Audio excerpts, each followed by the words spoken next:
എടി ആ ഫുഡ് വരും കേട്ടോ, നീ ഒന്ന് പൈസ കൊടുത്ത് മേടിച്ച് വെച്ചേക്കണേ. ആ ഓക്കെ ഡി.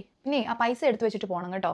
പിന്നെ കഴിഞ്ഞ പ്രാവശ്യം തന്നെ ഞാൻ നിൻ്റെ ആ ഡ്രസ്സ് വന്നിട്ട് ഞാൻ പൈസ കൊടുത്ത് നിൻ്റെ അടുത്ത് നിന്ന് വേഗം പറ്റി പാട് എനിക്കറിയത്തുള്ളൂ. അപ്പനും വയ്യായിരുന്നു, അമ്മയ്ക്ക് വയ്യായിരുന്നു, അവർക്ക് വയ്യായിരുന്നു, ഇവർക്ക് വയ്യായിരുന്നു. എനിക്ക് എൻ്റെ ചിലവ് തന്നെ വീട്ടിൽ നിന്ന് അയച്ചായിരുന്നു, എനിക്ക് തികയുന്നില്ല സത്യം പറഞ്ഞാൽ. അപ്പോൾ നിൻ്റെയും കൂടെ നോക്കണമെന്ന് പറഞ്ഞാൽ ഇച്ചിരി പാടാം. എടി അവൻ വരുന്നുണ്ട് കേട്ടോ, നീ പപ്പ വിളിക്കുവാണെങ്കിൽ ഞാൻ ടോയ്ലറ്റിലാന്നൊക്കെ പറഞ്ഞ് എന്തെങ്കിലുമൊക്കെ പറഞ്ഞ് ഒപ്പിക്കണം കേട്ടോ. ഓ എനിക്കൊന്നും വേണം, ചുമ്മാ ഞാനതിനെ കള്ളം പറഞ്ഞു. ആ ഒരു കള്ളം മറയ്ക്കാൻ ഒരു 100 കള്ളം പിന്നെയും പറയണം. ഞാൻ ഈ വേറെ ആൾക്കാർക്ക് വേണ്ടി എന്തിനാ എൻ്റെ ജീവിതത്തിൽ ഇങ്ങനെ കുറേ കള്ളങ്ങൾ പറയുന്നേ?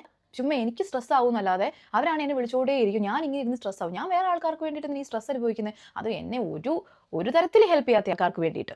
എടി നീ ഇപ്രാവശ്യം ഡ്രസ്സ് മേടിച്ചിരുന്ന എന്നെ കാണിച്ചു പോലും ഇല്ലല്ലോ, അതെന്നാ? ആ ഞാൻ ഡ്രസ്സ് എടുത്തായിരുന്നു. ഓ എന്നാത്തിനാ, കുറേ കുറ്റവും കുറവും പറയാൻ വേണ്ടിയിട്ടല്ലേ? എനിക്ക് ഇഷ്ടപ്പെട്ട് മേടിച്ച ഡ്രസ്സ് അത് ഞാൻ ഇടുമ്പോൾ കണ്ടാൽ മതി. പിന്നെ ഇട്ട് വന്നു കഴിയുമ്പോഴത്തേനും ഇവിടെ അഭിപ്രായങ്ങളൊന്നും എടുക്കുന്നതല്ലായിരിക്കും. കഴിഞ്ഞ പ്രാവശ്യം തന്നെയാണ് ഞാനൊരു ഡ്രസ്സ് മേടിച്ചത്, ഇട്ടോണ്ട് പോകും. നീ എന്തിനാ ഇത്ര എക്സ്പോസ് ആയിട്ട് ഡ്രസ്സ് ഇടുന്നേ? നീ എന്തിനാ ഇത്രയും ഇറക്കമില്ലാത്ത ഡ്രസ്സ് ഇടുന്നേ? നീ എന്തിനാ ഇത്ര കൈയുള്ള ഡ്രസ്സ് ഇടുന്നേ, ഇല്ലാത്ത ഡ്രസ്സ് ഇടുന്നേ? ഇതൊക്കെ നിങ്ങളുടെ നൺ ഓഫ് യുവർ ബിസിനസ് ആണ്. എനിക്ക് കോൺഫിഡൻ്റ് ആയിട്ടുള്ള വേഷം ഞാനിടും.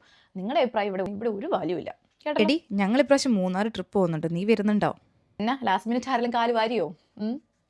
കാരണം കഴിഞ്ഞ പ്രാവശ്യം നിങ്ങളിങ്ങനെ ട്രിപ്പിൻ്റെ കാര്യമൊക്കെ സംസാരിച്ചപ്പോൾ ഞാനും ഇങ്ങനെ ട്രിപ്പിൻ്റെ കാര്യം ചോദിച്ചായിരുന്നു. അപ്പോൾ നിങ്ങൾ പറഞ്ഞു എന്തോ കാറിനകത്ത് ഇടയില്ലെന്നോ, പിന്നെ എൻ്റെ വൈബ് നിങ്ങൾക്ക് ഓക്കെ അല്ലെന്നോ എന്തൊക്കെയോ പറയുന്നുണ്ടായിരുന്നു. അതെന്താ എൻ്റെ വൈബ് ഇപ്പോൾ പെട്ടെന്ന് അങ്ങ് ഓക്കെ ആയോ? എന്തായാലും ഞാനില്ല, എനിക്ക് വേറെ കുറേ പരിപാടികളുണ്ട്. എടി നമുക്ക് മരിയുടെ ഫ്ലാറ്റിൽ ഇന്ന് പാർട്ടിക്ക് പോയാലോ? നിങ്ങൾ ഫ്രണ്ട്സ് എല്ലാം കൂടി ഇരിക്കാൻ നേരത്തെ ഞാൻ നിന്നോട് സീക്രട്ടായിട്ട് പറഞ്ഞ കാര്യങ്ങൾ വരെ നീ അവിടെ എടുത്തിട്ട് അങ്ങ് തമാശ രൂപയാണ്. ഞാൻ നിന്നെ അത്രയും വിശ്വസിച്ച് പറഞ്ഞു, നീ എൻ്റെ റൂംമേറ്റ് ആണ്, എനിക്കെല്ലാം ഷെയർ ചെയ്യാൻ പറ്റുമെന്ന് വിചാരിച്ച് ഞാൻ പറഞ്ഞു. പക്ഷേ നിനക്ക് വേറൊരു മുഖം ഉണ്ടായിരുന്നെന്ന് ഞാൻ പിന്നെ അറിഞ്ഞത്.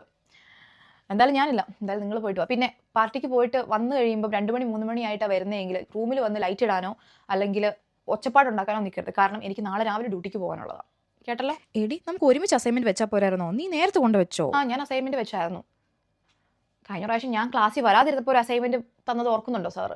എന്നോട് പറഞ്ഞിട്ട് പോലില്ല അങ്ങനെ ഒരു അസൈൻമെൻറ്റ് വെക്കുന്ന കാര്യത്തെ പറ്റിയിട്ട്. നിങ്ങളെല്ലാവരും കൊണ്ട് വെച്ച് കഴിഞ്ഞ് സാർ വെക്കാത്തവർ ഏപ്പിച്ച് നിർത്തിയപ്പോഴാണ് ഞാൻ അറിയുന്നത് ഇങ്ങനെ ഒരു അസൈൻമെൻറ്റ് ഉണ്ടെന്നുള്ള കാര്യം. പിന്നെ ഞാനെന്തിനാണ് നിങ്ങളോട് പറയുന്നത്?